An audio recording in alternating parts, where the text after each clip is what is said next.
who don't believe in the existence of cryptids always say the same things. Why haven't we captured one? Why don't we have a body? Well, little do they know that this has happened over the years, and in a few cases, we've been lucky enough to get photographic evidence as proof. This episode will take you through people who have not only seen them, they've managed to put their hands on them for everyone to see. You won't want to miss this one. On December 12th of 1968, a zoologist named Ivan Sanderson got a phone call at his office from his colleague named Terry Colin. Terry explained to him that sometime between November 28th and December 7th, he had been at the International Livestock Exposition in Chicago, and while he was there, he came across something he struggled to explain. He said that there was a frozen body on display. It was huge and hairy and human-like, and it was encased in a block of ice in a glass coffin. And all of it was being shown as a sideshow attraction for 35 cents, which tells you what kind of exhibit this was. I mean, we're talking about a bottom-of-the-barrel carnival kind of thing.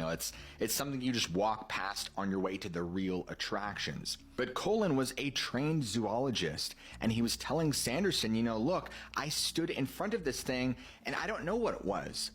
So Sanderson, believing him, decided to make some phone calls and confirm that other people had seen it too.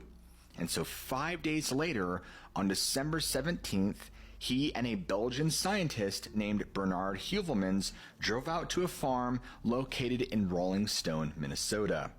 Now, this is a tiny town in the southeastern part of the state that's right along the Mississippi River, which is where the man who toured the exhibit, a man named Frank Hansen, had stored it during the off-season. Now, according to the Smithsonian-owned records, Hansen had been touring this thing since at least August of '67, when it showed up at the Wisconsin State Fair. Now, when they got there, Hansen met them outside, and, right away, Sanderson could tell this guy was careful with his words. They were asking him where the thing came from, and Hansen just said that he was just the caretaker, that the real owner was someone wealthy and anonymous who didn't want to be identified. As for the thing in the ice itself, it had been found floating in sea ice off the coast of Siberia and ended up in a deep freeze plant in Hong Kong. Now, Sanderson would later learn that Hansen told different people completely different stories about where it came from. I mean, sometimes it was a Russian sealing vessel, other times it was a Japanese whaling ship. But at this point, Sanderson didn't know any of that, so he just wanted to see the thing for himself. Hansen led them around to this trailer on the property, and he opened it up. And now Sanderson is stepping inside, and the first thing that hits him is the cold. It is December in Minnesota, so it's already freezing, but the inside of this trailer is colder because there's a refrigeration unit running. It's dim, there's fluorescent lighting angled down toward the center of the trailer where there's this long coffin-like container with a glass top. Brazil just made an absolute boss move in UFO transparency and dropped the receipts on nearly 900 UFO cases. This is huge. So on May 31st, Brazil's National Archives released 893 UFO cases, to be exact, to the public. And we're talking about sightings from 1952 all the way up to 2023, complete with photos, audio recordings, witness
real strange about this is right after I sent this story to you, this guy's Twitter page got taken down. The story was talking about a hunter.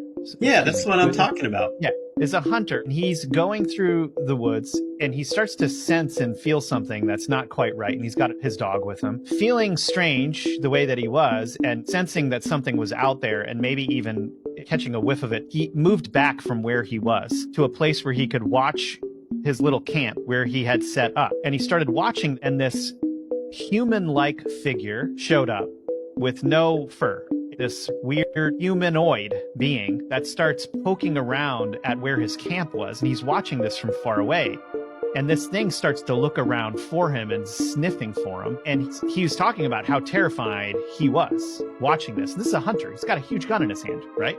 He's hunting. This thing started looking directly in his direction, and he started to get scared, and all of a sudden it put its head up like it was going to howl like a wolf. But instead of howling, what came out of his mouth was a female's voice, and it said, "Help me." It was trying to lure the guy out. He said he was so freaked out.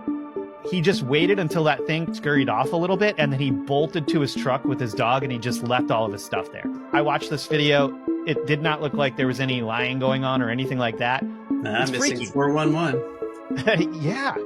Have you ever heard of something called the not deer? Because that's what we're talking about tonight. The not deer is a cryptid, we'll call it, because I don't know what else to call it, that supposedly lives mainly in Appalachia. So anywhere where the Appalachian Mountains are, that's its home. It's a creature that looks like a deer from far away, but the closer you get to it, the more things that you start to see wrong with it. That can be multiple antlers, eyes in the front of its head instead of the side of its head, limbs that bend the wrong way, and sometimes deer that walk on hind legs. Now, there are deer that get up on their hind legs so that they can grab something off of a tree to eat. That's not what I'm talking about. I'm talking about deer that walk on their hind legs like a human does. Most of the people who have encountered this are driving on a road at night through a remote area, and they see a deer and they're like, oh, I need to slow down. There's a deer and it might jump out in front of me. And then the closer they get to it, the more things that they start to see are wrong with it. And everyone describes this feeling of dread, like they know something is wrong. The reason they're called not deer is because you know that's a deer, but it doesn't look like a deer. The best way I can describe it is if you are looking at something that you know has always looked like a certain thing, but there's just something off about it and you can't place it. Now, I haven't heard or seen any stories where this deer has done anything to harm people. It's just seeing something like that and you don't know what it is because it's not natural. So if you're ever out in the woods in the night, make sure you are keeping a lookout for the not deer.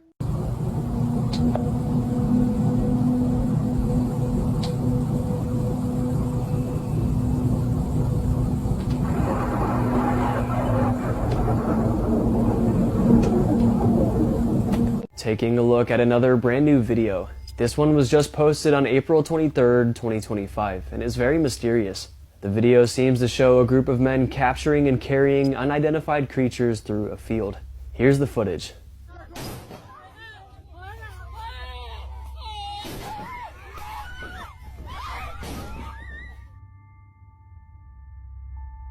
The supposed creatures look extraterrestrial-like. They're pale, skinny, and have abnormally large heads. We see one man running with one on his back, and 3 other men attempting to carry another one. After watching this clip, it reminded me of another one I covered a few months ago. So here's that one too.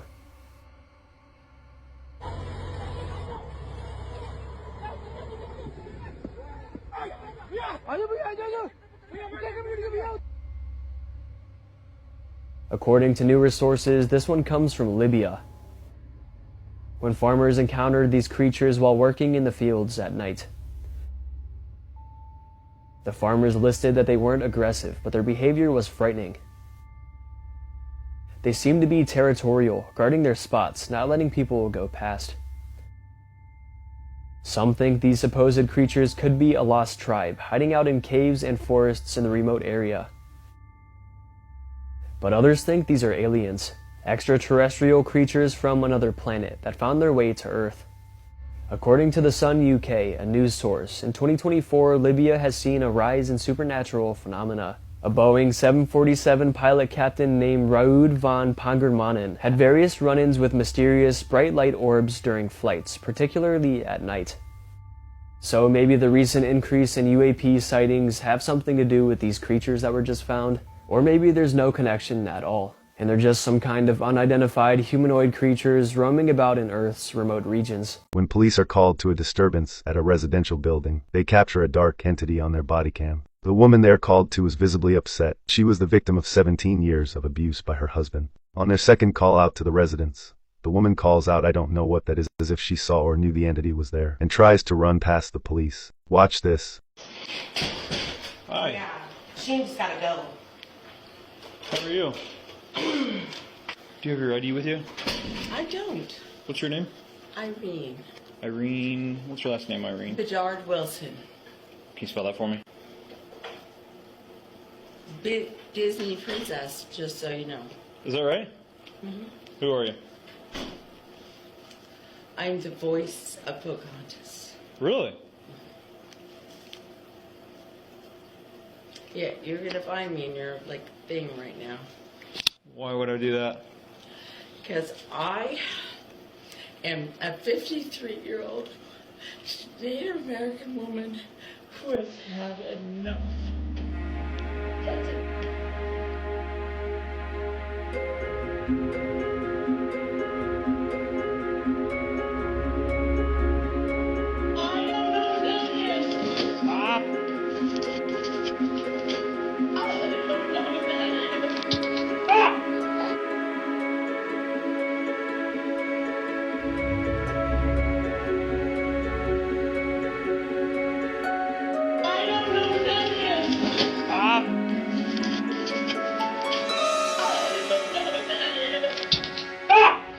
These 200-meter craters that have left ginormous, massive holes on the planet. There's no skid marks or anything. It's like it came straight down. What? In the Book of Enoch, how many angels were cast down from heaven? 200. Who's to say they didn't come down in a crazy way? And then the rendezvous point is Mount Hermon. That's nuts. A lot of these stories all across the world are balls of fire. Gods of fire came down, and that's what left those craters. Isn't that crazy? Goodness. But there's the story of this ancient Native American tribe in New Mexico, and one kid who had a large scar across his face. He's probably 7 or 8 years old, and he runs to this crater. They spend days looking for this kid. He comes back a couple days later, 30 years old.